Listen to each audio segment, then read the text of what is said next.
Good morning, students. I'm Divya Jyoti and I'm going to deal with microwave engineering lab. So before we move on to the experiments, I would like to introduce what are the equipment that we are going to use in this particular lab. Just like other labs like RPS, CRO, in the same manner in MWE also we are having the same equipment. But along with that equipment, we have the components which are called as microwave components which you have never seen till date. So today I'm going to introduce about all those components, and once after if you are thorough with its operation, then it would be easy for you to operate them while you're doing the experiment. So without any late, let's move on to the equipment of microwave lab. So this is which is very similar to RPS, but it is not a regulated power supply. This we call it as a klystron power supply. This is klystron power supply.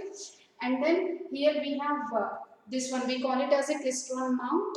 And next we have this thing, it is also a component which is nothing but the isolator. And next this one is attenuator, and it is not a fixed attenuator, it is a variable attenuator. And next this one we call it as a frequency meter. And next coming to this entire part, we call it as a slotted section. And next one is the detector mount. So now we'll explain how should we operate and in what condition we need to operate each and every component. Before we move into its operation, let me tell you one thing. All these components are separately available, and when we join all these components together, then this resultant setup, we call it as a test bench. We call it as a test bench, which is nothing but the connection of all the microwave components. Just like in EDC or PDC labs, if you are connecting all the components to each other, we call it as a circuit, right? In the same manner, when you connect all the microwave components to each other, then that particular setup, the resultant setup, we call it as a test bench. So this particular test bench, starting with this mount to till the detector mount, this entire test bench, as it is, we are going to use nearly about 9 experiments where we are going to perform 12, and out of 12 this test bench is common for all the 9 experiments. So this is about the test bench introduction, and let me tell you how should we use it and what are its operation. Now coming to this particular reflex klystron, if you keenly observe it, on this particular side it has two knobs, this knob and this knob, and this particular knob is nothing but the beam voltage knob. This knob is nothing but the beam voltage knob, and this one is the repellor voltage. This knob which is on the right hand side, we call it as beam voltage knob, and this particular knob we call it as a repellor voltage. And coming to this side, here you can observe three knobs, one on the top and the remaining two are in the bottom. And this particular top knob, that is used to select the type of modulation like AM modulation or the FM modulation, or whether you are going to give the signal through the external circuit. So it has nearly 4 options. So out of 4, in this particular lab, we are going to deal with either the AM modulation or the FM modulation. So in most of the cases, we could keep this knob or we tune this knob to AM modulation. This knob is a tunable knob. You can tune it, okay, and it has 4 options as I told you. So out of 4, we are going to choose either the AM or FM, and in most of the cases, we will be dealing with AM only. So we need to tune this to AM, and the below two knobs, whatever the modulation mode you have selected, either the AM or the FM, based on that you need to vary these two knobs. And this particular knob is for the amplitude modulation, and this particular knob is for the frequency modulation. Whatever the modulation that you select here, that particular related knob has to be tuned. Like tuning is nothing but varying the knob. And the remaining knob, say for example you selected amplitude modulation, and in that scenario you need to vary only the amplitude modulation knob, and the rest knob, which is nothing but the FM knob, that needs to be at minimum position. And AM knob, that you can vary. That is about how we select the modulation, and whatever the modulation you select, that related knob only you need to tune. That is about this particular side. And coming back to this side, as I told you, this is a beam voltage, and this one is a Rippler voltage. We need to keep one point in mind that the beam voltage knob should always be at minimum position. Beam voltage knob should always be minimum position, and in our experiments we are not going to do anything with this beam knob. And that means we are not going to vary this beam voltage, because whenever this beam voltage knob, whenever it is at minimum position, in that scenario itself it is going to produce 230 volts, which is a very high voltage. When it is at minimum position, then itself the voltage that we are getting from this Klystron power supply is 230 volts. So you can imagine what happens if you are varying your beam voltage knob. So if you vary your beam voltage knob, then you may get the excess voltage which is going to damage the test bench. So because of that reason, we need to take one precaution from the Klystron power supply is that beam voltage knob should always be at minimum position, and when it is in minimum position, we are going to get a voltage around 200 volts. And next, Rippler voltage. So this is the main knob which we are going to vary according to the experiment, and based on the variations in this particular Rippler voltage, we need to see the what are the changes in the outputs. So this is all about the Klystron power supply. And next, moving on to this particular mount. This is nothing but the Klystron mount, and this Klystron mount, it is connected to Klystron tube, and this is the fan.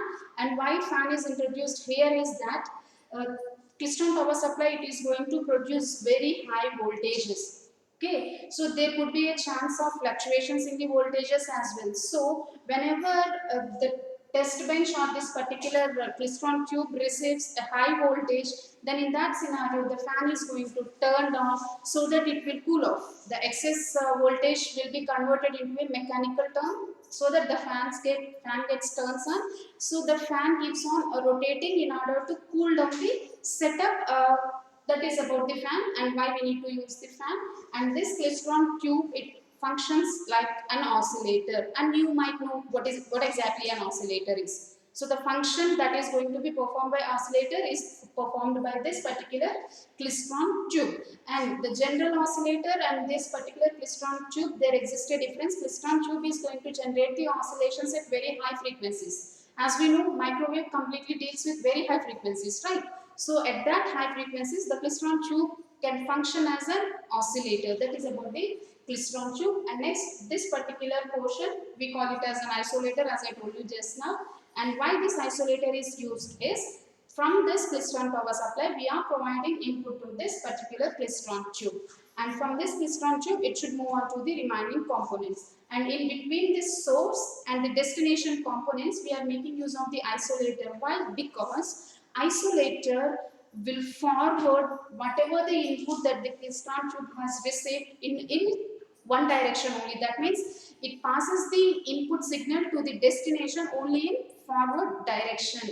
Why I am mentioning forward direction means, when a wave or a signal with some information is sent, there are most chances that the signal can be reflected back. If the signal is reflected back, then you are not going to get the exact output. So what exactly this isolator is going to do is that, even if such kind of reflections are there from the destination end, then isolator will not allow that kind of reflections to reach the source. If the reflected waves are reaching to the source, then the Klystron tube may get damaged.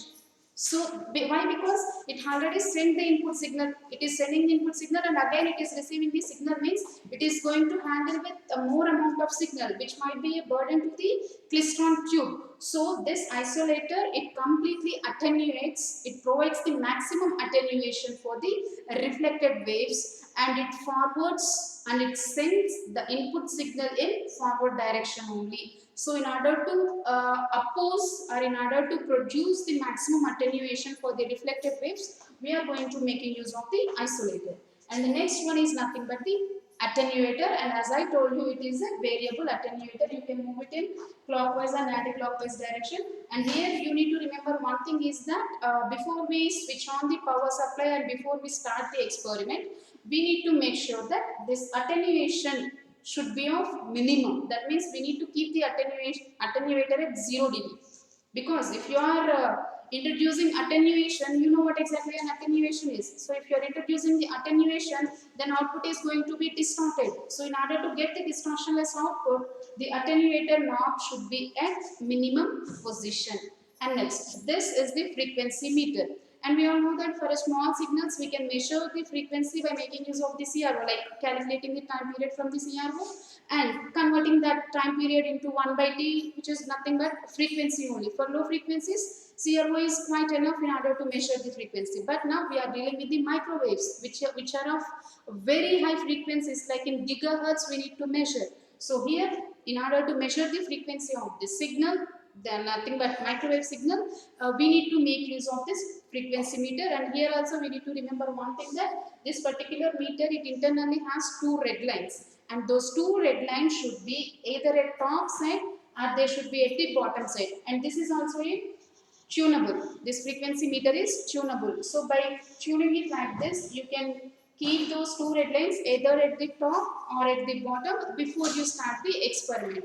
And of course, based on the experiment, if there are some cases where we need to measure the frequency, then in that scenario we are going to making use of it. Until and unless we are not measuring the frequency of the microwave signal, we no need to make use of this meter, and those two red lines should be either at the top or at the bottom. And next, the next section is nothing but the slotted section. And this particular slotted section, if you observe here it has a knob, which can also be a tunable. So this particular knob, it should be either on the right hand side, completely on the right hand side, or it should be on completely on left hand side. And by making use of this particular slotted section, we are going to measure the wavelengths, guide wavelength, cutoff wavelength, like waveguide parameters, whatever we have discussed in theory classes. All those parameters related to the wavelength, they can be measured by making use of this particular slotted section. And you need to remember one thing, that this knob should be either at right side or should be at left hand side completely, but it should not be in the middle of this particular slotted section. And this one is nothing but the last one, it is nothing but the detector mount. Through this detector mount, a CRO cable, you can see here, this particular CRO cable is connected to the CRO and this detector mount. So here you can observe one thing, that the output from this test bench is connected to the CRO through this detector mount. So this is all about the test bench, which is very important in the microwave lab, and which are going to use it nearly about 9 experiments. I hope all the components are clear to you, and in the next video we are going to start the microwave lab first experiment, that is nothing but the reflex klystron characteristics. Thank you. हम लोग serious करें face